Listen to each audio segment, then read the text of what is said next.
All systems go. Clear for liftoff.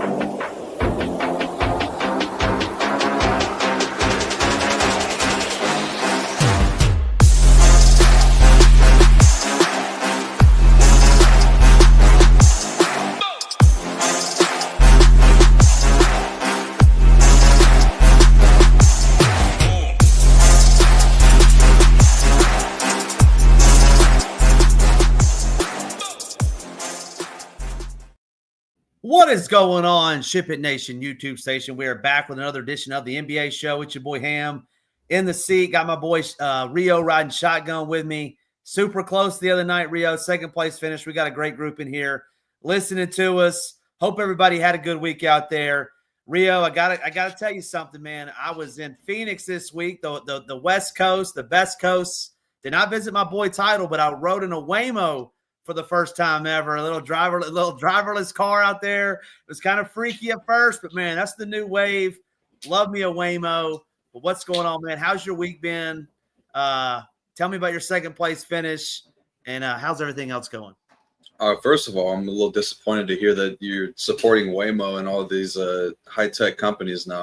I'm anti-future, anti-robots. I don't like that stuff. Oh, man, I'm all about robots. Robot umpires, robot referees, get all the that makes me so mad when they make a mistake. Sorry to interrupt you. Nah, it's all good. I mean, we're just getting further away from just humans, I guess, in general, they're just obsolete now. But, yeah, it's way sketchy, exactly. Yeah, I talked about the second place finish on Tuesday. You always need a lot to go your way when you get up to, the top 1% of teams, lineups and tournaments. So, obviously would have love to come away with the extra 75,000, but you're never mad about 25,000. I've had a lot of swings like that. Some will go your way, some won't. So it's totally fine. Yeah, Nika's sharp in there. AI is where it's at, man. We can't be having Rio. Where do you stand on ABS, automatic balls and strikes? I'd rather just have them have like the challenge, the tap. Yeah, keep the humps, but I like how they got all the challenges and the like all the cameras and stuff where you can challenge plays. I'm more for that. You got to have a little bit of human mistakes in sports, I think. There we go. 2 weeks ago, we had the birds. Now we got the dogs. Who's it going to be next? We got everybody in the chat. Let's say hello to them. Go Collects in here. Parabay. Nika, as alluded to earlier. Parabay's talking all up these Brooklyn Nets. Can't wait to see that. AZ Bob. Mr. Jersey Mike's in here. What's going on, Jason? Michael Dubs. Avery's in here. Jake's in here. Ross. Prep Dome. Andy, what's going on, Andy? My guy, Newens. Newens just came to hear me talk about Giannis. He's going to get there in a minute. Gangrene, as always, we certainly appreciate you tuning in. Hit that like. Hit that subscribe button. There's 11 games tonight in the National Basketball Association. We're going to be breaking down the first 9 of those. You got the other 2 to talk about on FanDuel. But Rio, we're going to get right into it. First game up on the slate, we got the Celtics. Still no Jason Tatum. Taking on the Magic. No major injuries for the Magic. Mo Wagner is still out for them. But talk to me a little bit about this game. Jaylen Brown's been playing very good as of late. Magic slowly starting to gel together. They got the trio, the big 3 now. But talk to me a little bit about this game. Boston at Orlando. Oh, yeah, forgot to mention at the top of the show that this is a NBA Cup day, so things are a little bit different with the rotations and, just the way that teams will play it. I think it gets a little bit more serious in the next 2 weeks just with, having to make up and separate from like a point differential standpoint, but teams will definitely look to run up the score a little bit during these games, so definitely keep that in mind when you're looking to choose players for your lineups. But yeah, this game is all right. I could see this one playing more to the under. I think that, with Orlando playing a little bit faster, the game environments have been solid, and they do have some kind of big defensive holes right now, just not playing as good defensively as they were last season, especially with their rim defense. But they're always a pretty big pick and roll funnel. They just have, they got Jalen Suggs out there, and they'll just leave him on an island. So the guards for Boston, I think, are in a pretty good spot here. Just guards in general have been pretty good against the Magic. So I'm with you on the Jaylen Brown thing. He's been playing pretty good the last few games. All the Boston guys were really on their way to a massive game against Washington before the blowout. Was looking really good with the Keita call in that game. He had his best game of the season. So very happy with the outcome there. But Jaylen Brown is definitely a guy that I think I want. He's just had a really good role, actually leads the team in pick and roll scoring, assist, and he's also third in touchdowns. So just had a really, really solid role. And I think the 8.5K is a pretty fair price tag for a guy with 50-plus point upside.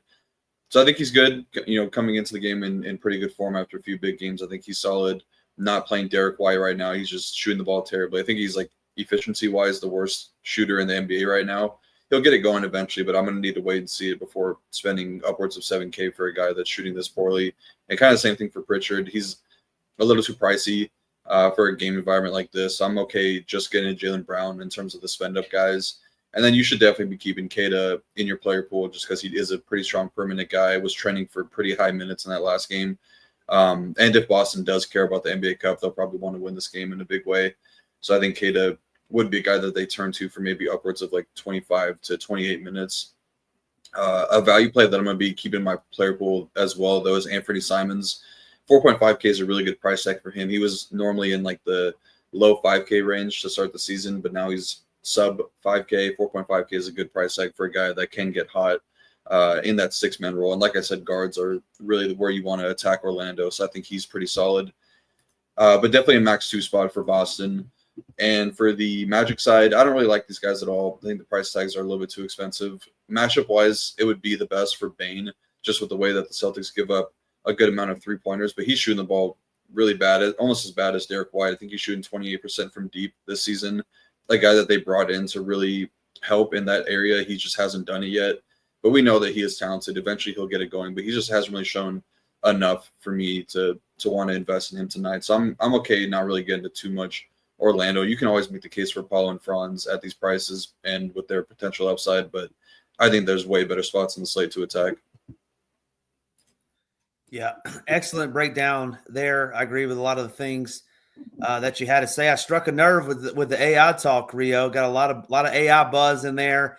So yeah, good stuff in there. Let's move on to the next game over here on the Stone. We got the Cavs. We're gonna let them know something tonight.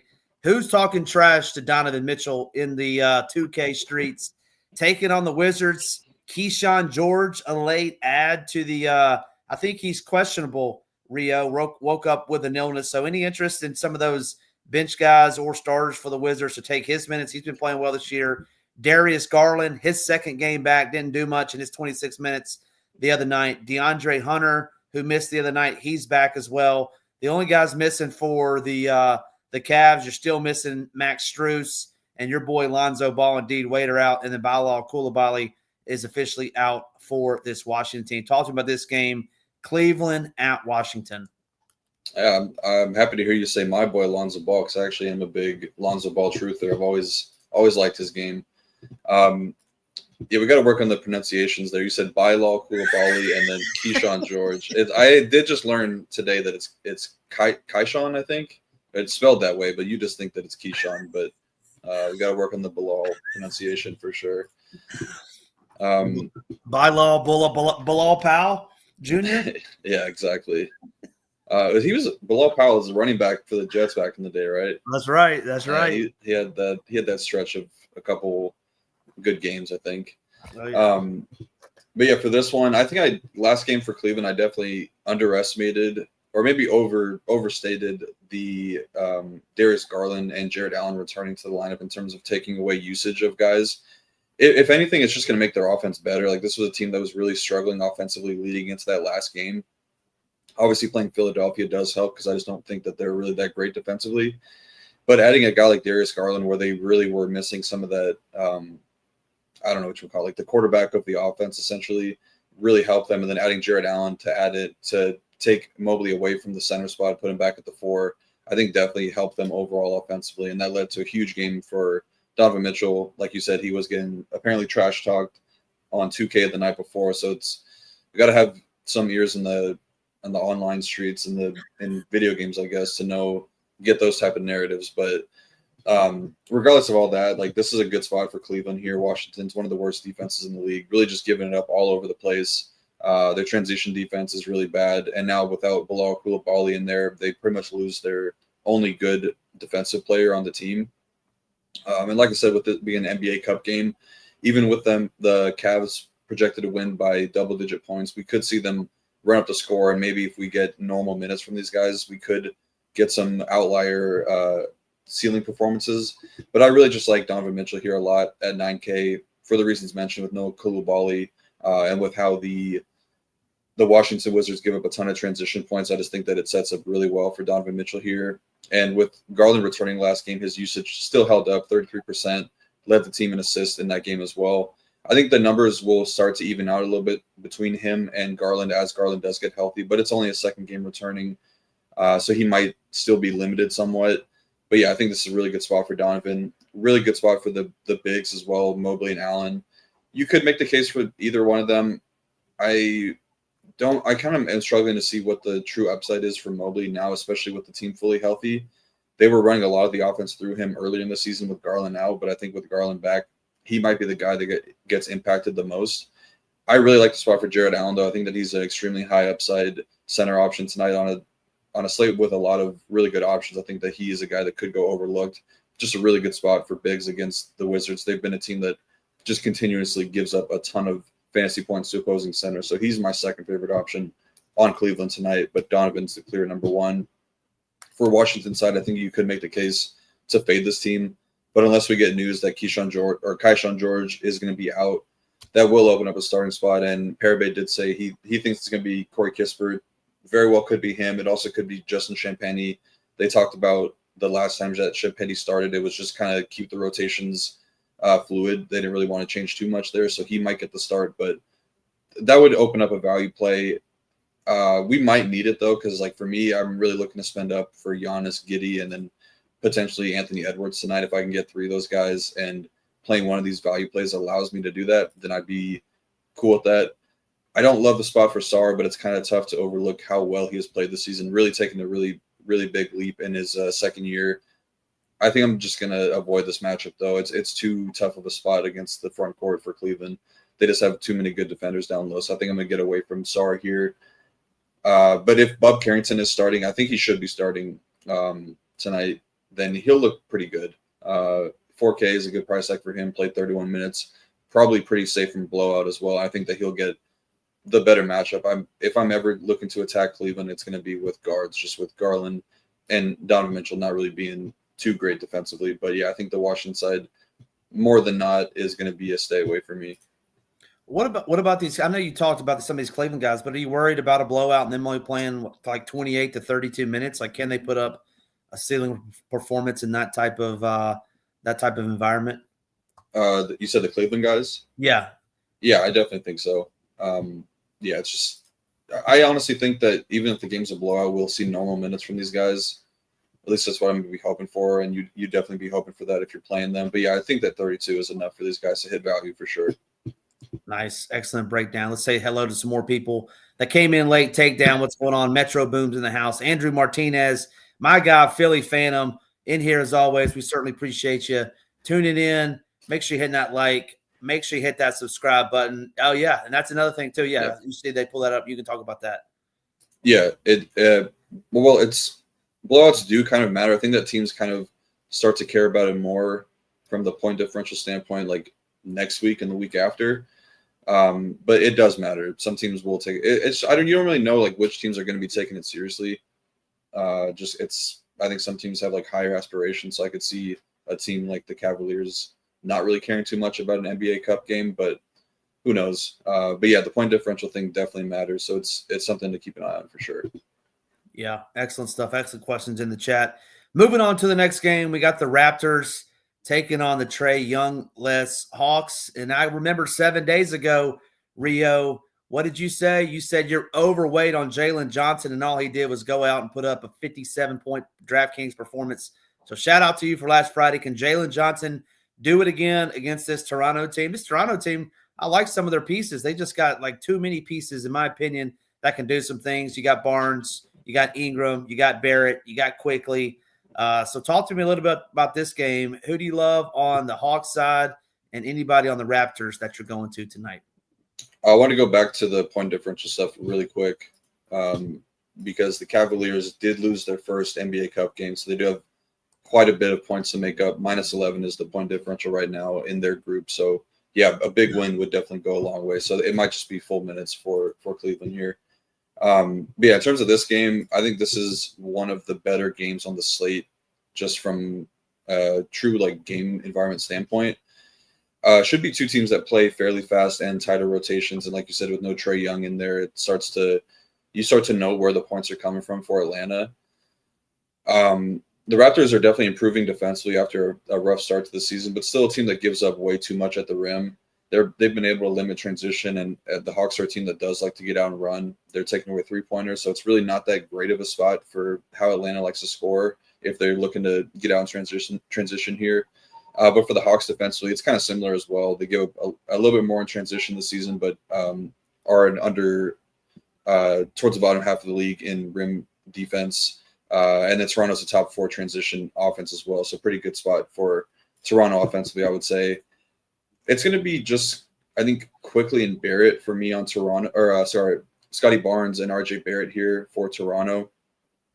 Scotty's going to be my preferred option pretty much always for Toronto. I just think he does enough of everything to always be viable, but it is a decent matchup. He put up a pretty solid score against Jalen Johnson the first time these teams met, which was on the season opener. Put up 22, 6, and 9, and that was a game that they blew out as well. So could have seen more minutes if it were to be closer. Vegas is projecting a close game with Atlanta favored by 2.5, so should get full minutes from all these guys. But I just think that Scotty Barnes is a guy that does have triple-double upside, really good matchup against Jalen Johnson, and against a team that does give up a little bit more points around the basket. I think kind of sets up well for Scotty here. Ingram, I just don't really think there's enough upside for him with this team, and kind of the same for Quickly. He quickly will probably get a tougher matchup. I think Dyson might be on him. Or it could be NAW. I think either way, his matchup is okay. But I just like what I'm seeing from Barrett here. He's second in the league in transition scoring this season, so it's kind of a sneaky good spot for him. And I think he'll be able to avoid the best defenders. I think that it'll be Dyson on Quickly, but I could be wrong. Could be Dyson on Barrett, which is still not something you're really too scared of. He just plays a lot of one-on-one defense, so it could lead to some pretty big volume for opposing guards against Dyson Daniels. But I like Barrett and Barnes here the best. That's probably it for Toronto. The Atlanta side is definitely easier to get into because they have a pretty tight rotation and spread out usage. But Jalen Johnson's had one of the better roles with Trae Young off the court this season, just leading the team in all the meaningful categories that you want to see. But did have a pretty solid game against the Raptors as well in the opener, 22, 7, and 8. Don't really love the matchup in particular against Scotty Barnes, but with the way that the Raptors are giving up a lot of volume at the rim, I think that it does make a lot of sense for Jalen to attack the basket here. And he is a guy that always has triple-double upside with Trae out, so I like him. Kind of think it's a sneaky good spot for Dyson as well. He's a guy that has been pretty close to some massive games, shooting the ball really well right now, 24 for 34 over his last 3 games. I think it'll be Quickly on him, which just makes it a really good spot. And then Porzingis and Okongwu, I think, are very much in play as well. Probably going to recommend being max 1 at these price tags, but they do overlap enough where both of them are viable. Porzingis is not really playing enough right now to make him a smash, but I really, really like the matchup. I love attacking Jakob Poeltl, Toronto's bottom 5 in fantasy points allowed to centers this season. So while the minute upside may not be there for Kristaps, he could easily crush in like 25 to 26 with like a double-double and a couple steals and blocks. I think that's very much in play. And then Okongwu, same thing, 5.9K for a guy that has really strong permanent upside, I think is very fair. And then I'll be okay getting away from NAW right now. I liked what I'm seeing from a usage standpoint, but he's not doing enough of the ball handling and the playmaking stuff to really be a factor, I think, in DFS. Just a 14.3% assist percentage since Trae Young went down. I think I'd rather look to the other guys I mentioned on the Hawks. Yeah, I mean, great stuff there. Excellent breakdown. NAW is all the way up to 6,100, which is wild. So I got to ask you again, you overweight or underweight on Jalen Johnson? You're the Jalen Johnson whisperer. Probably even weight right now. I just don't have a strong take on him. I like 3 spend-ups a lot tonight, and I don't know like where he ranks on that list. Yeah. All right, good stuff. Moving on to the next game. Should be one of interesting talking points. Got the Pistons. You got the Nets. You got Jalen Duren. He was feeling 22 the other night. 22 points, 22 boards, I believe. Beef stew back in the starting lineup with no Tobias Harris. Cade Cunningham. The chat was giving Cade the business in the chat at halftime, and he ended up doing pretty well. the other night, taking on these lowly Nets who, Rio, quite honestly, like, who are these guys? Michael Porter Jr. has been having a good season on a terrible team. You got no Cam Thomas, so you have 79 extra shots to go around tonight. But anybody on the Pistons and what should be a blowout 10.5-point spread, anybody on the Pistons that you like? Ronald Holland Jr., or not the second, I should say, not Junior. He played pretty well the other night. He's only $4,200. Anybody on the Pistons at the Nets? Yeah, I think you're always going to have interest in in anybody playing Brooklyn right now. This is a historically bad defense. I mean, they're just giving up a ton all over the place. They're dead last in defensive rating, bottom 5 rim defense, bottom 6 in 3-point defense, and they're dead last in rebounding. The one area that they are always going to be good at while they have Jordi Fernandez as their coach is their pick and roll defense. They're first in pick and roll. They put a lot of 2 on the ball, so it's not that great of a spot for Cade, I would say, from a scoring standpoint, but I could easily see like a pretty big assist output here. He's one of the top potential assist leaders in the league right now. Double-double definitely in play for Cade, but I don't think that I'm going to get to him at 10.4K. I really want to see him put together like a full good game. He was really a big letdown in the first half, but like you said, he went off in the second half, mainly in the fourth quarter, like the last 6 minutes. I wasn't watching the game, but I had like the play-by-play stuff, and he was involved in everything in the last 6 minutes. So really kind of salvaged what would have been a really poor night with a double-double, and then got up to like 31 points in that game, 33 points, something like that. So it ended up being a pretty solid game for him, but not great. So I think he might be a little overpriced right now for what we're seeing from him from like an upside standpoint. So I'd be okay getting away from him. But I really like the secondary options for Detroit here. Jalen Duren at 7.5K coming off of a massive game versus Utah where he had 22 points, 22 rebounds, 7 offensive boards. So just a beast on the boards. I think that he's pretty good here with how bad the rim defense and the rebounding has been for Brooklyn. I could see a similar performance from Jalen Duren. And I honestly think that adding Isaiah Stewart into the lineup has really helped him from a playing time standpoint, because you look in the last 2 games that Beef Stew has started, he played 34 and 35 minutes. The one area that I was always concerned about with like playing Duren at upper 6Ks, mid 7Ks was that he wasn't going to play more than like 29 to 30 minutes in any game because you have a really, really solid backup in Isaiah Stewart. But now that they're sharing the court together, it's kind of sneaky good for him from a minutes upside standpoint. Asar, thinking he's in a good spot here with how the Nets get beat up in transition. They'll be without a lot of handling right now, so it could lead to a lot of turnovers, which would make it a really good spot for Asar. And he's running a lot of the second unit offense to get him some extra ball handling to stagger him away from Cade. So he's going to have to get it done in those minutes. But like I said, with Cade getting doubled a lot here, it could lead to some pretty solid games from these secondary guys. I think Asar is a guy I could see benefiting from that a little bit. His playing time has been pretty good. I think there's probably some better options in the mid 6Ks, but I think that the upside is definitely there for Asar. And then Beef Stew, Isaiah Stewart, with him starting, I think he's in a good spot here. He's going to see Michael Porter Jr. on defense, which is a spot I definitely want to attack. The Brooklyn side definitely deserves a lot of attention here with no Cam Thomas. Like you said, that's a lot of usage, a lot of shots to go around. They're going to be putting in, I would imagine, Tyrese Martin into the starting lineup.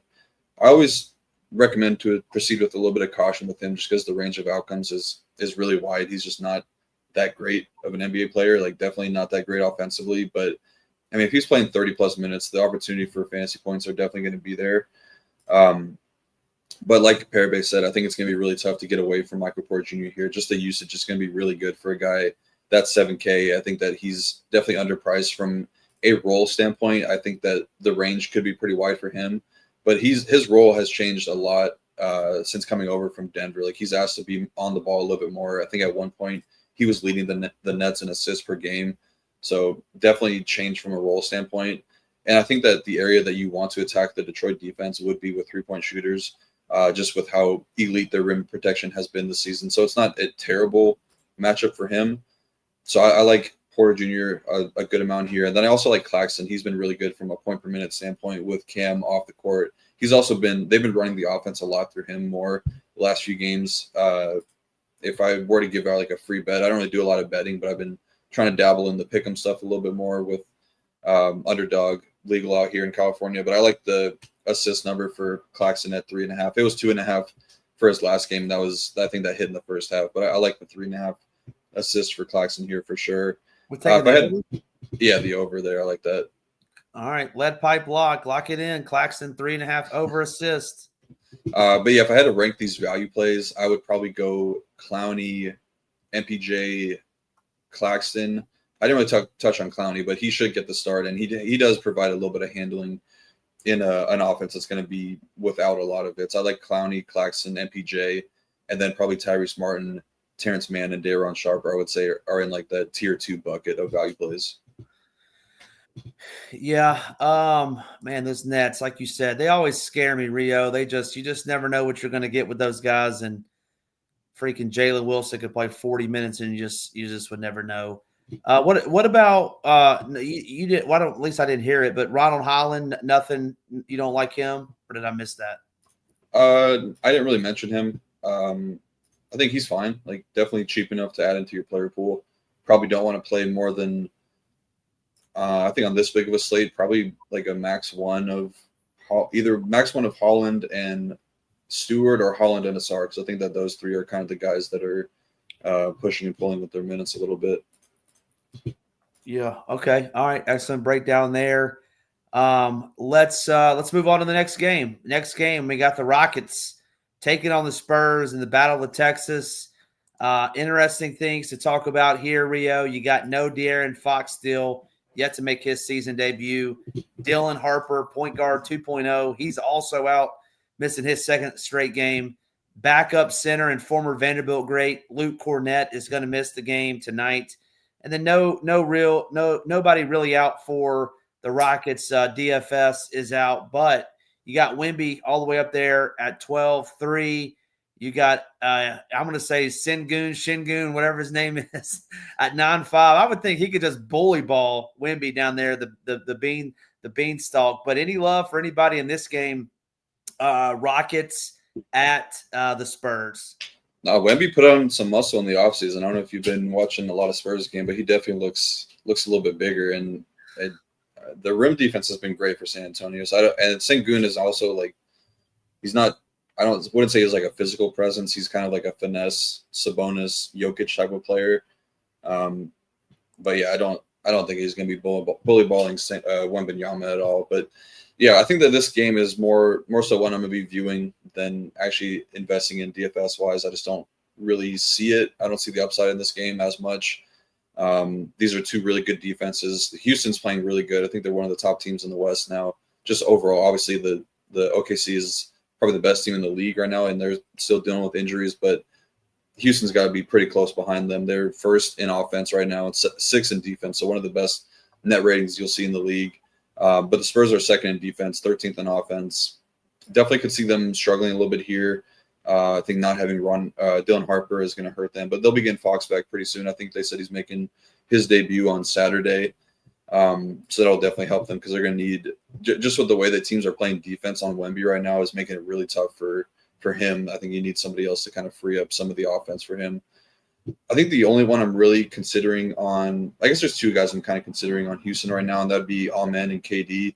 I don't really see the upside for KD just on a night-to-night basis, but matchup-wise, it's okay for him. The wing defense for San Antonio is not great. And then Amen is just coming into the game off of 2 really strong outings. I think that he does enough of everything else to kind of be viable in any slate, but I just don't really see either of them putting up a had-to-have-it score per se in this game, so I probably won't get to too much, but I'll keep them in my player pool. I think Wemby should always stay in your player pool just because he does have crazy upside regardless of matchup. But teams are definitely going to be taking notice on how the Suns and how the Lakers play defense against him. I think that 12.3K is kind of a tough price tag for him to pay off right now. But Castle, I think, is the guy I'm looking to. It's a good matchup for like Castle, Vassell, Champagny, and Barnes. Really not so much not as much Castle. Just Houston's giving up a lot of catch and shoot stuff right now, so those guys are in good stylistic matchups. But I don't really think that there's enough to consider them for this big of a slate. But Castle is a guy I'd keep in my player pool because he does kind of similar to Amen. He can add some of the peripheral stats to be viable. Is Amen more likely to guard Castle or Vassell? You said Amen? Yeah. Yeah, he'll be on Castle, I would assume. Do you prefer Castle or Vassell? Castle, I think. Even with Amen guarding him? Yeah. Got it. All right. Excellent breakdown there. Next game should be an interesting game. I see a lot of Jovic talk in the chat with no Pell Larson, who just got downgraded mid-show. I don't know if you saw that, Rio, but you got the Hornets taking on the Heat. Let's talk about this one for a minute. We got LaMelo Ball, who's doubtful to play tonight. We got Bam Bam. He's already been put on the shelf. We got what's his face? Tyler Hero. He's not suiting up either tonight. So a lot of injuries. Should see a lot of value on the Heat side, as well as if Ball were to miss, you're going to have Ball out. You're also going to have Brandon Miller, who's already been out. So you should have Bridges to get some more touches tonight. Andrew Wiggins, you figure to be in a little bit more play. Norman Powell. My boy Davion Mitchell. But talk to me about this game. You got the Hornets at Miami. Yeah, we can talk about this as if Sexton and LaMelo were to miss, because doubtful is pretty much almost always going to be out. So I would just assume they're going to be out. The Pelle Larson stuff kind of, I mean, it's not like huge news in terms of what he does, like giving away usage and all that stuff. But he has been starting for Miami. So if he were to be out, that's going to bring somebody into the lineup. I don't really know exactly who it would be. Like Hawkes makes the most sense, but I think they have liked him in that 6-man role. So it could be like Fontecchio to get a little bit of shooting out there. Maybe Drew Smith. Although I don't really know if they want to overlap him and Davion too much. I think that it would be Fontecchio potentially, and Jovic is going to be backing up Khalil Ware. But yeah, like you said, with Bam out, definitely going to change the way that Miami plays defense overall, just because he's their defensive anchor. So I wouldn't really look into too much of like the macro matchups in this one. You're replacing Bam with Khalil Ware, who's okay defensively, but he does have some lapses at times. So I think that the Charlotte side is really good here. Taking away two guys that dominate just ball handling and usage with LaMelo and Sexton out is going to be a spot we're going to want to invest pretty deep into. So I really like Trey Mann, Con Knipple, and Miles Bridges, all for somewhat different reasons. I think for Bridges, the upside for him is that the usage rate is going to spike in a really big way.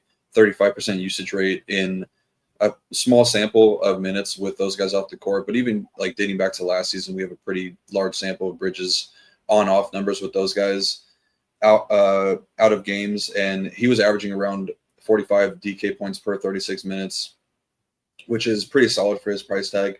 But I think matchup-wise, it's pretty good. Just like if the Heat are going to be running a lot of zone with no Bam now, that's going to lead to some pretty clean looks for Bridges as an off-ball scorer. And he's been really killing it as a catch-and-shoot guy, a spot-up guy. So I like him a pretty good bit. I don't know if I would rank him first on the team just because Trey Mann and Con Knipple are projecting as really, really strong values for me. But Con is a guy that, like, kind of for the same reason as Bridges, he's an elite three-point shooter right now, already in his rookie season, and he's coming off of two really big outings, 40 and 43 DK points last two games, got up 10 threes last time out. So if he gets up that type of volume again here, I think that he could really hit in a big way. And then Trey Mann, assuming that he starts, either way, I think even coming off the bench, they're going to need what he provides. So I think that he's probably the best value play on the entire slate if I had to choose one. So I'll definitely be playing a ton of Trey Mann here. And then guys like Sion James, KJ Simpson are going to have to fill in some of that ball handling as well. KJ is a guy that they have turned to as a starter at times last season, so I wouldn't be surprised if they go to him instead of Trey Mann and keep Mann off the bench. And then Cockbrenner and Diabate splitting those center minutes, I think, are pretty good here. Just with no Bam, it's going to change the way that Miami plays defense. And Cockbrenner is a guy that's shown pretty solid endurance in the NBA in his rookie season, so I kind of like him as a high upside center option here. For the Miami side, very small sample with Bam off the court this season, but it has been Wiggins that kind of sees the biggest bump in his usage and just the overall role, plus 5.5% usage bump and averaging 1.4 fantasy points per minute. I've been very anti-Wiggins this whole season. He was getting a ton of love first few games, being priced at like 5.8K, like 6.3K, but was really just kind of filling in a role. Like he even talked about his role, like he wasn't trying to do too much. Now they're going to need some secondary offense. So I think that if there were a time to be playing Wiggins, I think tonight would be the night. So I'll definitely have him in my player pool and probably playing more than whatever his projected ownership is. I see like 5-6%, I think is a really low number for Wiggins. So I'm going to be playing a good amount of him. Powell, same reason, like same thing with Wiggins. He's been a little bit worse as a per minute producer with Bam off the court, just 1.1 fantasy points per minute. And then Hawkes is around 1. So both those guys are solid, not great. I think Powell definitely has upside, though. Just he can get hot in any matchup, and he had a really strong role earlier in the season before the injury, was playing around like 36 minutes a night.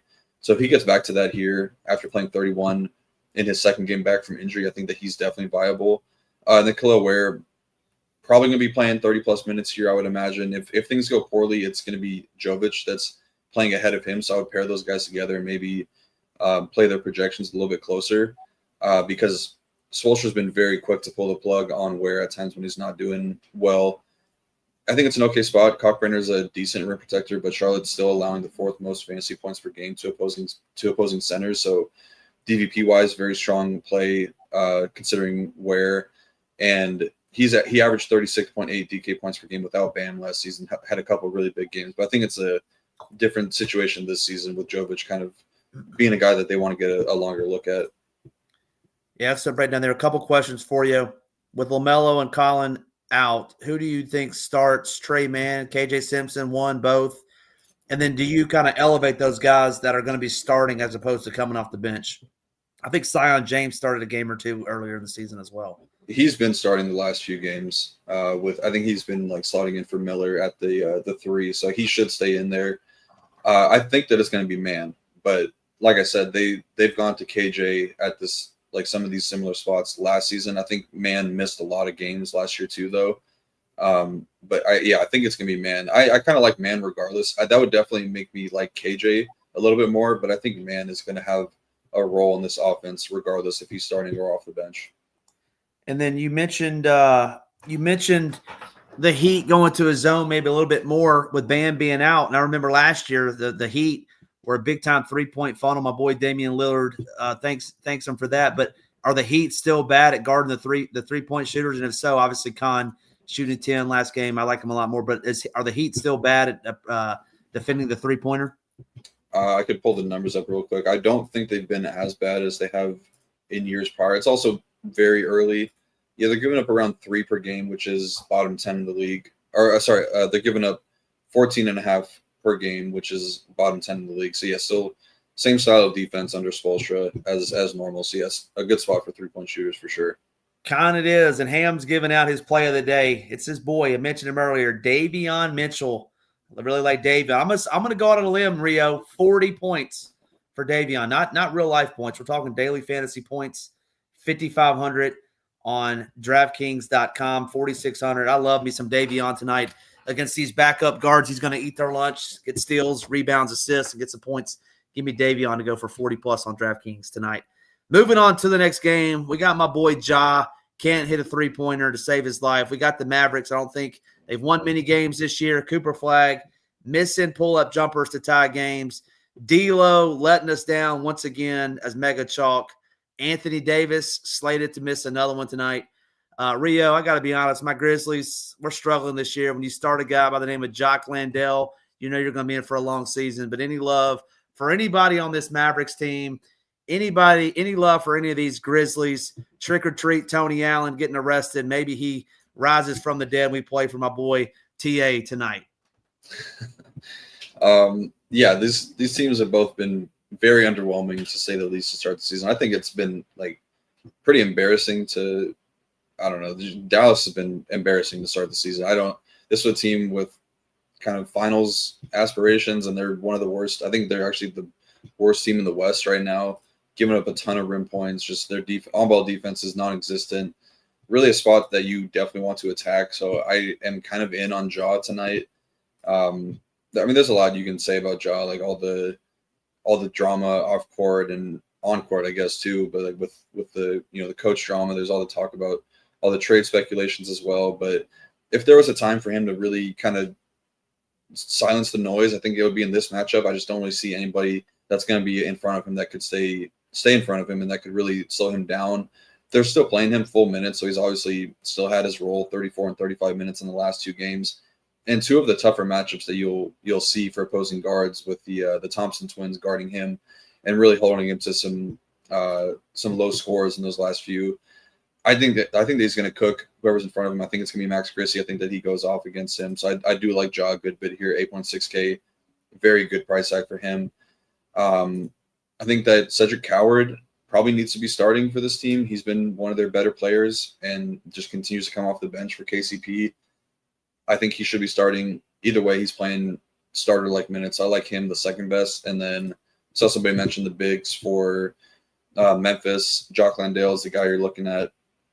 I don't know. He's okay. Not a sexy play, but he's playing low 20s minutes. Good matchup against Gafford. Good matchup against Dallas, who's just giving him a ton of rim points. I think that he's definitely in play. But I don't really, I don't have too big of a take there. I think you could for sure consider him. The Dallas side, PJ's been their best player this season, playing really well. 7.2K, I think it's a little bit too expensive for him. He does have the upside, showed it 2 games ago. I don't know. I think it's kind of asking for a lot for PJ at 7.2K to get there. But I do think that what we saw from Flag last game was pretty encouraging. I think it's going to help him playing alongside D'Angelo Russell and not really asking Cooper Flag to be the main point guard for this team. I think it's definitely going to help him just kind of have a little bit less responsibilities and maybe give him some better matchups as well. So I do like Flag here at 6.9K. I think that he's starting to find his stride as a pro. So I do like him the best for Dallas. We saw the range of outcomes, like what it can be for D'Angelo Russell. It was like the ultimate D'Angelo Russell experience. Had started, played 21 minutes, had one of the worst games he's had all season, I believe. Outside of the Washington game, only played 9 minutes in that one. So yeah, I think that you could probably go back to him and just hope that nobody goes there and he is good D'Angelo Russell tonight. But I really don't have any level of confidence in playing him. The only thing that's really making me consider him is that he is going to be low owned, and if he's starting again, he does have 30-minute upside and really good per minute upside that we've seen from him in the past. And even this season, he had the double-double 2 games ago, so he's definitely got the upside. Gafford should play 25 minutes again here, projecting as another really strong value in a matchup versus a Memphis team that's really not great around the basket. So I think that he's for sure in play as well. I got a question for you, Rio. Do you believe in the curse of Megan Thee Stallion? I wouldn't even know how to answer that, to be honest. The corpse of Klay Thompson just can't get it done anymore. It's the curse of Megan Thee Stallion. That's his girlfriend, Rio. In case you didn't know that, you need to get up to speed on your pop culture, man. I guess I do. If you know more about pop culture than me, that probably, I don't know if that's a good or bad thing. All right, that's it for the Memphis game. It shouldn't be good. Jaren Jackson Jr. didn't talk much about him, but 7,900. I don't hate that. Let's go to the main event. I'm paging my boy Newens. If you're out there, this is your time to shine. I actually like the Greek Freak tonight, but we got one of the best games on the slate. We got the Bulls and Josh Giddey up all the way to a triple-double going up against Giannis. You talked about some spin-ups earlier. Josh Giddey's got to be in that conversation. Giannis has got to be in that conversation. Anybody else in this game? Ryan Rollins has played very well, but he's all the way up to 6,200. Interested to hear your breakdown on this. You got the largest total on the slate, I do believe, at 240, but Bulls at the Bucks. Yeah, I hope it doesn't seem like a cop-out to really not mention anybody else than Giannis and Giddey in this game, but I just really, really like the matchups for them, and I just think that they're the 2 best spin-ups on the entire slate tonight. We've seen Giddey have a massive role over the last 3 games, 28% usage rate, leading the team there, 43% assists, leads the team there, 16% rebounding rate, over 7 minutes of touch time. So it's really not a surprise to hear those numbers and then look at the stat lines. He had 2 triple-doubles, a double-double in the other game. 63 DK points was the low, and then he topped out at just under 71 DK points last game. So I honestly think that he's still underpriced for what we're seeing from a role standpoint and then even a production standpoint. Like there's guys like Cade who haven't touched the numbers that he's touched this season, but he's $1,000 more. I just think that Giddey is a great spin-up option tonight. The Bucks have been better defensively against guards, where it was a team that I really like to attack, mainly because their pick and roll defense was just so bad. But I honestly think a lot of that was due to Brook Lopez being out there, just has stone feet, and Miles Turner is definitely a big upgrade there defensively. Outside of the shot blocking, I think Brook Lopez was a good shot blocker, but Turner's definitely a lot more agile, so I think that's definitely helped them. But I still just think that Giddey is way underpriced here, so I'm going to be playing a ton of him. And then if I can do it comfortably, I would love to pair him with Giannis because I could see this game just going back and forth, really close spread. So hopefully we get like an overtime game as well, and then just get 2 massive scores from these guys. But Giannis has killed the Bulls historically and top of the league in rim scoring this season. The Bulls are the second worst rim defense in the league. So I think that it's not really a hot take to say that Giannis is a great spend. I mean, he's just doing it all for the Bucks right now, playing as good as he has all in his career, at least at this point of the season in his career. So I think that, yeah, he's really good. So I like Giannis and Giddey a ton. I guess some of the guys that I would consider outside of those two, I don't really like the spot for Vooch. I think there's much better center options on the slate. You could go to Ryan Rollins. I probably won't. I don't think that they really want to play him as much as they have been playing him. Turner doesn't really do it for me, but I don't mind Trey Jones and Kevin Huerter and Ayo Dosunmu. Just guys that could see some clean looks with the off-ball scoring kind of being a spot to attack the Bucks. I don't mind them. I think Ayo would probably be the best just because he's the cheapest, though. I saw something you mentioned the other night. It was that Billy Donovan hates Bazulis, or however you say his name. Well, yeah. Why won't he play my boy? I think he just cuts up every time he's in there. But why won't Billy the Kid play Bazulis? Oh, he's really hard on him. Like I just think he's trying to coach him up a lot and just shows him a lot of tough love. Like I wasn't watching the game, the previous game, but he was getting pulled like after 2-minute stints, and I followed some of the beat writers, and they were all just saying, "Oh, Billy Donovan called a timeout to yell at Buzelis in the sidelines." So he was literally just calling a timeout, yelling at him, and not even coaching his team. Pulled him out, and then would put him back in. But yeah, they're just coaching. It's just kind of tough love, I think. And everybody knows that I'm a known Giannis hater, but at 11-6, let's talk about this. And I don't have any data to back it up. Maybe someone can help me out. But when was the last time Giannis was on a winner, like on the winning team? He's so expensive. He'll put up 60 DraftKings points. He'll get a bunch of dunks. Jordan will go crazy in the chat. But how many points does Giannis have to get tonight, daily fantasy points, to be on the winner? Because I can't remember the last time he was on a winner. I don't know, probably 70, I think. 70? I mean, he had 80. I'm laughing at Nunes. What did he say? But when was the last time Giannis was on the winner? He's going to put up 65 points, and he's going to be nowhere near needed to win. I guess is my point. You're gone, Brandon. You're just too annoying to look at anymore. Sorry.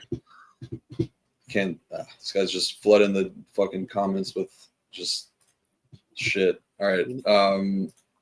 Anyway, back to Giannis. What's your take on Giannis? Let's get the maestro's take on Giannis. Are you a Giannis? I love guy? Giannis. Yeah, I love Giannis. He's great. Oh, all right. He's a winner. He's got a chip. 50 piece? I don't know if he's like 50 real points. I mean, if there was a matchup to do it, I think it would be this one.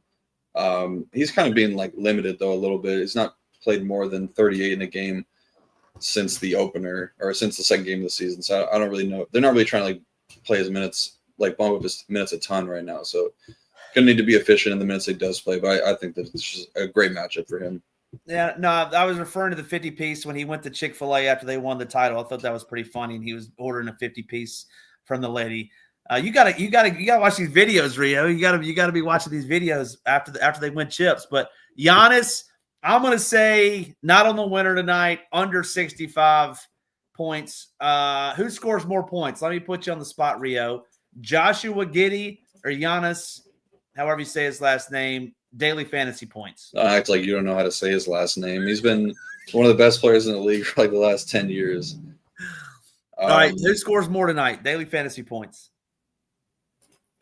I don't know. I feel like it's like hot takey to say Giddey. I would just say Giannis. Like it's a safe pick. Yeah, Giannis. I'd say Giannis is probably like 7.5 point favorite. What do we have him projected at? 44 versus. Oh, where are we at? No, he's way. I'm going to say Giddey's closer than 7.5. But in any event, we'll move on to the next game. Good talk there. Bye, Brandon. Hopefully you come back again. But next game on the slate, we got my Utah Jazz taking on the Timberwolves. Need them to start eating some dubs. Come on, Jazz. Let's go. They're actually Rio's Jazz, but taking on the T-Wolves. Pretty high team total for the T-Wolves. Anthony Edwards is slated to play tonight. The Jazz are missing Walker Kessler, I believe, and I don't believe they're missing anybody else. Correct me if I'm wrong there, Rio, but this is the last game on the slate. I said it wrong earlier. The last two games, which I like, are not on the FanDuel slate either. So we got 9 games on tap for both main slates tonight. But break this last one down. Your Utah Jazz in Minnesota taking on the Timberwolves. Yeah, really good spot for the Wolves here. Always going to be talking up teams playing my Jazz. They're getting up a ton of 3-pointers, a ton of turnovers, transition. Defense is starting to come down a lot. So it's a really, really good spot for anybody playing the Utah Jazz right now. And then their rim defense is definitely going to get better. I did not like what I saw with Nurkic down low. I think that offensively, Nurkic kind of fills the role that they were asking Kessler to do, because Nurkic has kind of always been a decent passer, a guy that they put at like the top of the key around the free throw line and, run some offense through him. But Walker was his potential assists per game were way up this season compared to last. Starting to get some of the 3-pointers going as well. So I think that offensively, Nurkic fills that role, but defensively, they're definitely going to miss him a lot. And I think we'll start to see those rim protection numbers go down in a pretty big way. With that being said, I think there's 2 guys that you're really considering on Utah right now, and I think it's Keontae and Nurkic. The upside for Keontae is that how good the Wolves have been defensively with this unit that they have the last few years. Surprisingly, their pick and roll defense is worse in the league this season. We're about 10 games done, or about 10% done with the season, so it's kind of a trend for them. I'll definitely see them getting better, but Rudy Gobert is getting older, and Randall is not that great of a pick and roll guy. I don't think Naz Reid really is either, so it could be something that is a little sticky for this season. But Keontae's had a really good role, had a bad game last time out, just didn't shoot the ball great. That'll happen sometimes, but still a really good role leading the team in pick and roll, points per game, touch time, drives are way up. He's getting to the foul line a ton, so he's had a really good role. I think that he's kind of in a sneaky good spot here. So I like Keontae. And then for Nurkic, if he got a double-double, he's approaching 50 DK points last game. I think you'll take that at 6.3K. Not a great matchup, but he'll play a lot. He played 33 and 31 in his last 2 starts. So just from like a per minute standpoint, he's going to be a guy to consider. But nothing about the matchup really stands out for him. The Minnesota side I really like, though, and it's going to start with Ant. Should be a full go. Didn't play well last time out, but I think that attacking the Knicks with guards is probably not going to be something that we want to do moving forward. They're putting 2 on the ball a lot to really make it tough for guys like Ant to get going. But with Utah not really doing that as much, I could see this being a spot where he blows up. And he's just been – he has not had a bad game against Utah in like 3 seasons. The lowest he scored against them was 50.5 DK points. The most he scored was 69 DK points. He's averaging 40 points against them last season and then 36 points over the last 2 seasons. So I think that if Ant comes in relatively low, I think the ownership does come up a little bit because he's getting healthier. But, man, this is a really, really good spot for Ant here. So I love him. It's probably my 3rd favorite spend up on the entire slate tonight. I don't think I'll go to Randall. I just don't know if there's enough upside sharing the court with Ant right now at 8.5K. But I do think that Dante and Jaden Daniels do have a little bit of upside here as guys that can score off ball. And with how bad the Jazz have been against 3-point shooters this season, as well as committing a ton of turnovers, I think that's a plus for both of them, but especially Jaden Daniels. He's had 2 really big games against Utah last season, had 46 in a couple of those games. So I kind of think both those guys are sneaky GPP plays tonight. How many guys from this game is too many, you think? I don't think I'd go overboard. Like, you're not playing more than 2 Jazz, and I would say 4 is probably too much. I think 3 is probably the sweet spot. If you're gonna like two of Ant, Dante, Jaden, I guess you can toss in Randall, Gobert, and then 1 of Keontae, Nurkic is probably plenty. Got it. All right, that'll do it. That's all 9 games. We certainly appreciate everyone tuning in today. Always enjoy my Fridays afternoon at 4 p.m. Eastern time to break this down with my guy Rio, best in the business. If you aren't a member of the nation, head on over there now. We got a bunch watching it here today. Great conversations, great talks. We got Giannis up there. We got Ann up there. Josh Giddey up there. So, yeah, appreciate you tuning in. We got the bet of the day. It's not a betting show, but we got Claxton for Brooklyn over 3.5 assists. Give me a guy 6K and under that's gonna change the slate tonight, Rio. We'll get out of here. Does ownership matter? It's just a guy. Just a guy 6,000 and below. It's gonna break the slate. I would say Trey Mann, but he's going to be the highest on play in slate, so I will not say that. But I'm going to go with give me Con Knipple. I think that we're going to see a good amount of three-pointers being launched by him, and then he adds the peripheral stats with, losing 2 guards now. I think they're going to ask him to do a little bit more on ball, so I really like the upside for Con here. I think that this is a great spot to attack against Miami. Yeah, I love that. I'm going Con. You're going Con. I'm going my boy Davion Mitchell, 5'5", point guard eligible. Really like him tonight. That's my sub 6K play of the day. Certainly appreciate all y'all tuning in. I like Ware too, but he's down the list a little bit for me. Yeah, Ware, Knipple, and Mitchell, and stacking the big boys from there. Appreciate you tuning in. Rio's got you covered in the slate plan over there at the Nation. Hit that like, hit that subscribe button on your way out of here. We got you covered all weekend. NFL, NBA. That'll do it for my boy Rio and Ham. Until next time, let's ship it. I got this.